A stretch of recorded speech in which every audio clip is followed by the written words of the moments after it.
So I think I'll start with how I even got to this book, because it's an interesting episode. You know, right now I'm at a stage in my life when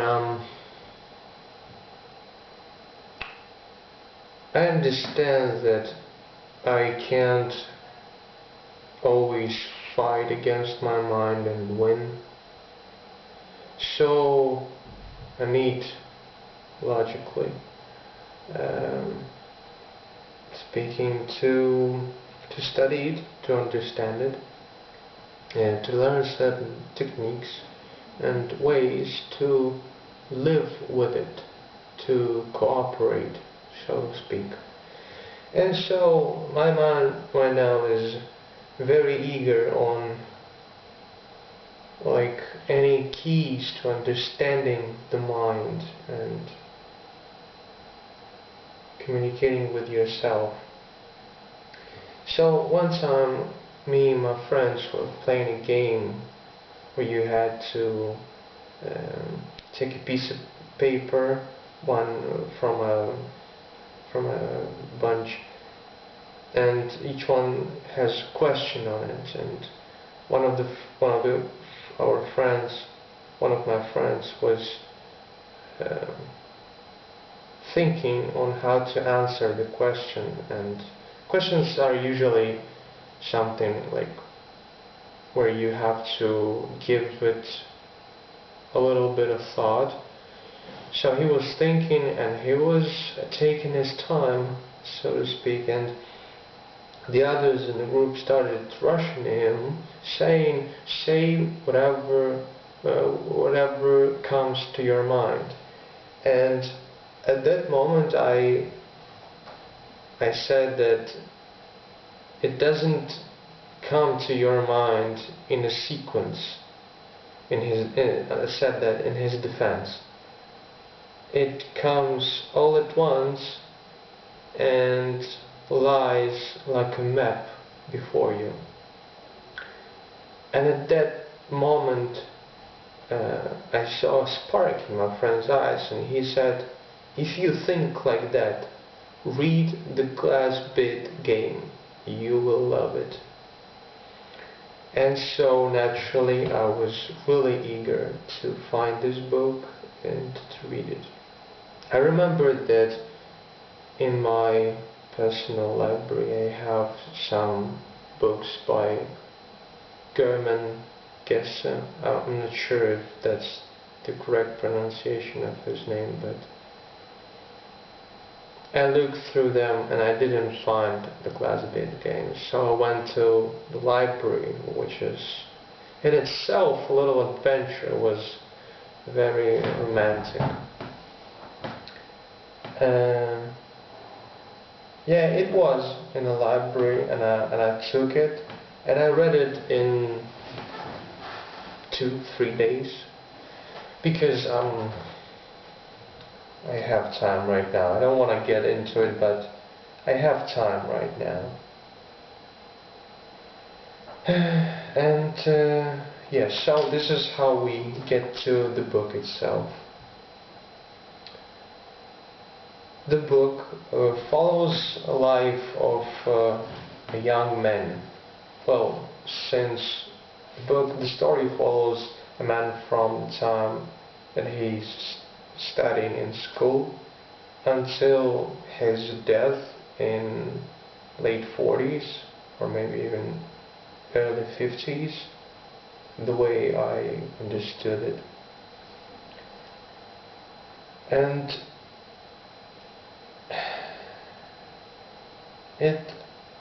it's set in the far future, and the events happen in this sort of elite society of intellectuals called Castalia or Castalia, which is government funded and which exists to gather talented young people and teach them all sorts of arts like architecture, music and philosophy, and sort of to maintain this caste of intellectuals, of spiritual legacy of the world, so to speak. And this young man, he grows up dreaming about getting into this society, and he gets noticed early on while he's a little boy studying in school. He gets noticed by one of the sort of decision makers from Castalia, and he gets into Castalia, he gets taught, and he rises very high in rank to the point of becoming a certain master of the game. That is the glass bead game. Now, the glass bead game is never explained in detail. It's sort of a mystery, a miracle. We don't know the rules. The game itself, like the process of playing, is never described, even vaguely. But we know that the point of the glass bead game is a kind of synthesis of all the arts, and so the way it works, you build combinations, and you build combinations by, and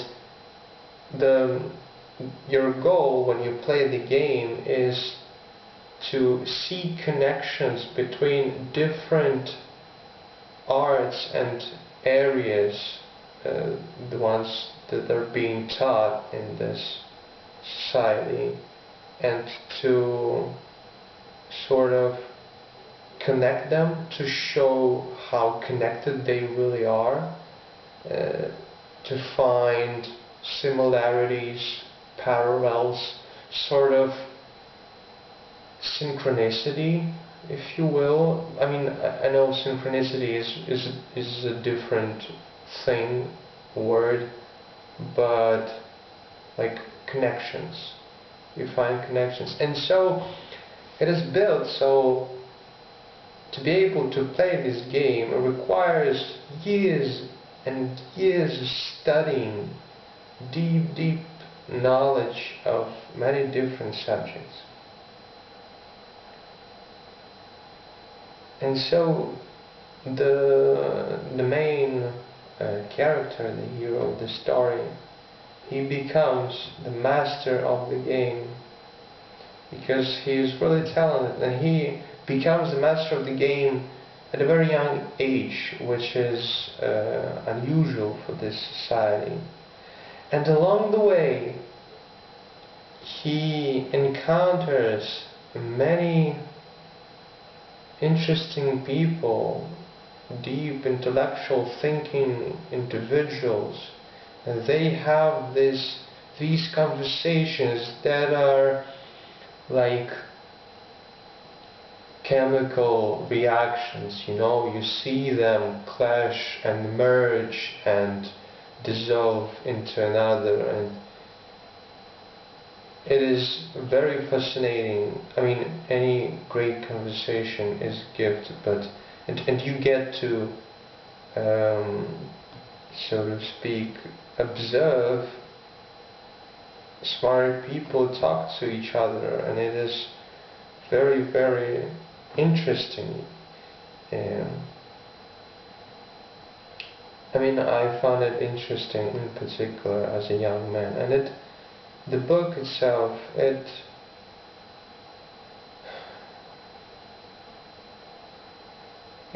works as a mirror, and you read about these people, about their different belief systems, about their experiences.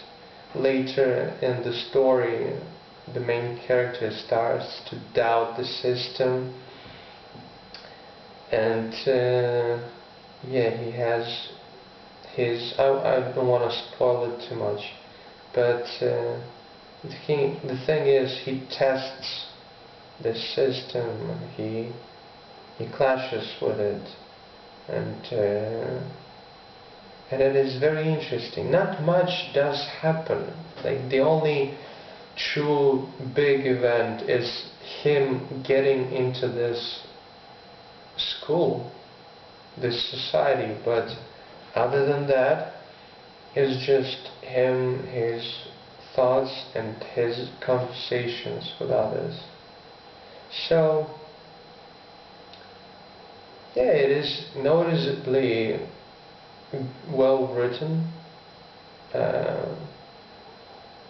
The weird thing that I have about recommending books is that I don't know what's good for you at the stage you're at right now.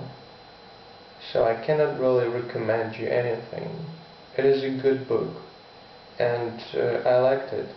And I read it probably because like I was told to by my friend, and I was looking for something, and it's a classic. So yeah, I think if you have the right mind, you will quickly recognize bad books from good books, and you will benefit from good books, no matter the subject. They can be about young people, about old people, about tragedy, about the things that you never experienced in your life, but nevertheless you do learn from them because it's life and it's someone else's experience. It's like you get to live a life for free. How can you not benefit from it? And it is interesting, and I think maybe that is all I will say about it. I'm curious about what you think. It's what I liked in particular about the concept of the class Bead game, because it's very similar to what we know as polymathy or polymathy. I don't know. I'm sorry. Which is to become highly skilled in many different endeavors. Which is kind of a nice, popular, likable idea. And I too have a few interests and I want to keep them all. So the concept of this sort of synthesis between sciences is, I liked it. Also, I mean, who doesn't like to speak about how connected are things? How connected is art to mathematics, music to architecture and linguistics and everything else? The world is fascinating, and what a great place to explore.